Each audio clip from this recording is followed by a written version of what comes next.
എന്താ പറയുക, കോമഡി എന്ന് പറഞ്ഞാൽ കിടിലം കോമഡി പടം. സെക്കൻഡ് ഹാഫ് എന്ന് പറയുമ്പോൾ എന്റർടൈൻമെന്റ് അങ്ങേ ഏറ്റവും ലൈക്ക് വെർത്താണ് പടം.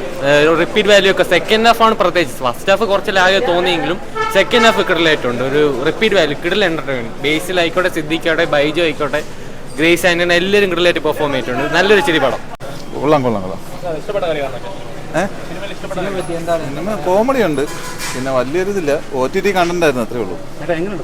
കൊള്ളാം, കോമഡി ഉണ്ട്, അത്രേ ഉള്ളൂ. കോമഡി മാത്രമേ ഉള്ളൂ, അല്ലേ? വേറെ വലുതായിട്ടൊന്നും ഇല്ല. കാണാം, ഫാമിലി ആയിട്ടിരിക്കുക, അല്ല വലിയ ഇതില്ല.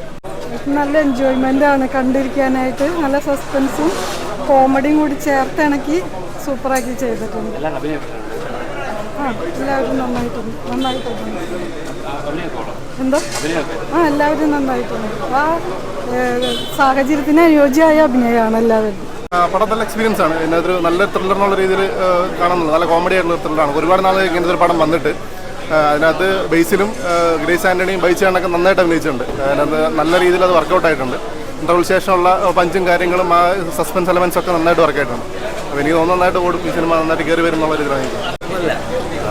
ഒരു ട്രാക്ക് മാറ്റിയിട്ട് അത്ര പോരാ, ഒരു സെറ്റായില്ല, കുഴപ്പമില്ല. കോമഡി ആയിരുന്നു. അന്ന് കണ്ട് ആദ്യം ഒരുമാതിരി തോന്നുമെങ്കിലും പിന്നെ അങ്ങോട്ട് പോകുന്തോറും സിനിമ സൂപ്പറായിരുന്നു. ബേസിലിന്റെ അഭിനയം ഒരു രക്ഷയില്ല, കിട്ടുമായിരുന്നു. നല്ല പടം തന്നെ, വളരെ ഫാസ്റ്റ് മൂവിയാണ്. ഒരു 2 ദിവസം സംഭവം ആണെന്നുണ്ടെങ്കിലും നമ്മളറിയുന്നില്ല.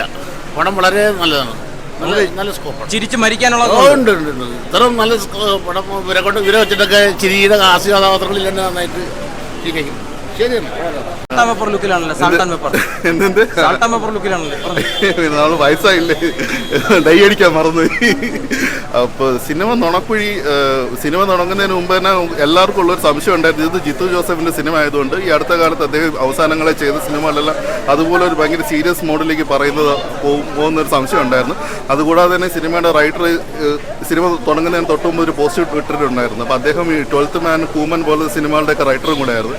സിനിമ തുടങ്ങിയ ഫസ്റ്റ് ഹാഫ് ഒരു കോമഡി ഒരു പേസിലാണ് പോകുന്നത്.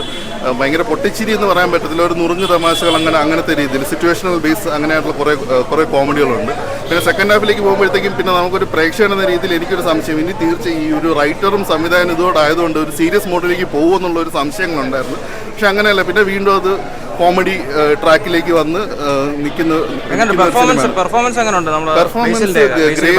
ഗ്രേസും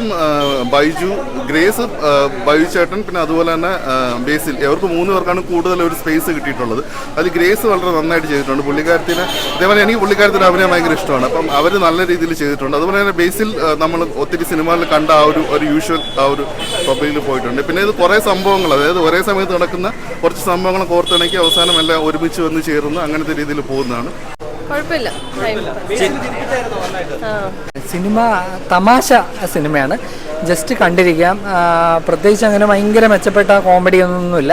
പിന്നെ ബേസിൽ ജോസഫ്, ഗ്രേസ് ആന്റണി, ബൈജു അവരുടെ ആ ഒരു തമാശ അത് കാണാൻ വേണ്ടി നമുക്ക് കയറിയിരിക്കാം. സിറ്റുവേഷൻ കോമഡിയാണ് അധികവും. പിന്നെ സിനിമയ്ക്ക് ഒരു 2ാം ഭാഗമുണ്ട് എന്നുള്ള രീതിയിൽ സിനിമ ഒരു പാതി വഴിയിൽ നിർത്തിയിട്ട് പോണ സിനിമയാണ്. പിന്നെ ജിത്തു ജോസഫ് ഒരു കോമഡി സിനിമ എടുക്കേണ്ട ആളല്ല, ഒരു ത്രില്ലർ എടുത്തു പോകുന്നതായിരിക്കും നല്ലത്. അതിന് അത്രത്തോളം ഏറ്റില്ല. മൈ ബോസ് എന്ന് പറഞ്ഞാൽ ഭയങ്കര നമുക്ക് രസിച്ചില്ല. അതിൻ്റെ ഒന്നും ഒരു 10-ലൊരു അംശം പോലും കോമഡി സിനിമയിലില്ല.